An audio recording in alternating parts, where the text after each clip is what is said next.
తెలంగాణ ప్రభుత్వం కొత్తగా తీసుకువస్తున్న ROR 2024 draft బిల్లుపై ప్రజలు, రాజకీయ పార్టీలు, మేధావుల నుంచి సూచనలు తీసుకున్నామని సిద్దిపేట జిల్లా కలెక్టర్ మను చౌదరి తెలిపారు.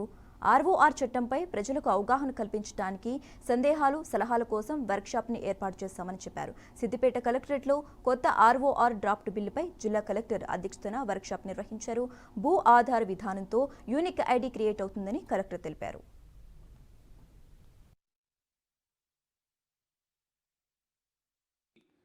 డ్రాఫ్ట్ ఆర్ఓఆర్ బిల్ ఏదైతే ఉందో దాన్ని గవర్నమెంట్ ఆల్రెడీ వెబ్సైట్లో పెట్టటము and within a given time ఫ్రేమ్లో అబ్జెక్షన్స్ కానీ సజెషన్స్ కానీ ఏమన్నా ఉంటే government is willing to take it forward. So దానికి సంబంధించి విదిన్ ద డిస్ట్రిక్ట్ కూడా మనకి ఎక్స్పర్ట్స్ కావచ్చు, వివిధ పొలిటికల్ పార్టీస్ నుంచి కావచ్చు, ఆర్ ఇన్ జనరల్ మనకి పబ్లిక్ నుంచి కావచ్చు, ఈ draft ROR bill, record of rights bill 2024 ఏదైతే ఉందో దీనికి సంబంధించినంత వరకు it is a concise bill. దానికి సంబంధించి ఏమన్నా సజెషన్స్ కానీ, ఏమన్నా డిస్కషన్ కానీ ఆర్ ఇంకేదైనా ఐడియాస్ ఉన్నాయి దీన్ని బెటర్ చేయడం ఎట్లా అన్న దాని గురించి వీఆర్ హ్యావింగ్ దిస్ వర్క్షాప్.